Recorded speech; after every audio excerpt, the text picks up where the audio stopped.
Before Edinburgh became one of the grandest and most beautiful cities in the UK, being dubbed the Athens of the North, it was in a terrible state.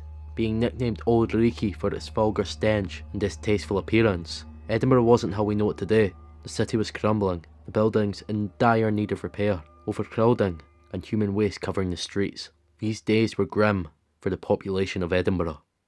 However, travelling only a grand total of 12 miles away from the city centre, just on the outskirts of South Queensferry, stands Hopetoun House.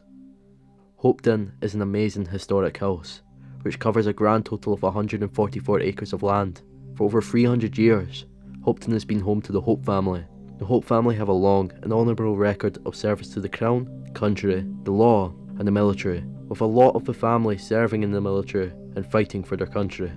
The house's construction started in 1699 and was driven by one of the most renowned architects in Scotland, Sir William Bruce, who has been recognised as one of the most talented architects of his time. So William Bruce was the royal architect.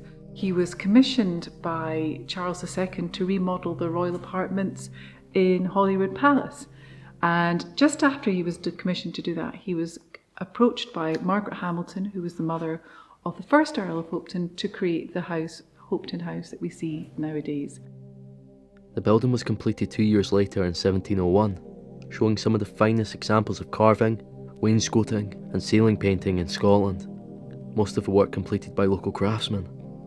Only 20 years after the building was originally completed, an architect called William Adam was commissioned to do a number of alterations to the building. This saw major changes to the estate, introducing the imposing facade with magnificent colonnades, the north and south pavilions, and the creation of grand state apartments, which were used to entertain or socialise with guests who came to stay with the Hope family. The family decided they wanted something much grander.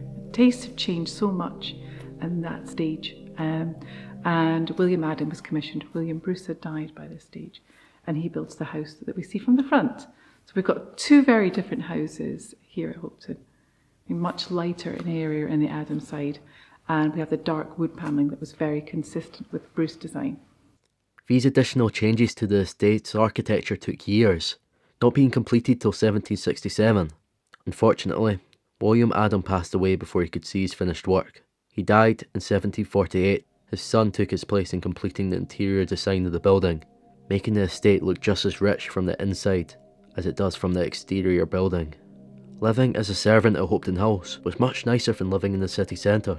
You got your own room, which was spacious, and you were treated with respect and almost like a member of the family. The lifestyle was much nicer than working in the dingy streets of Auld Reekie.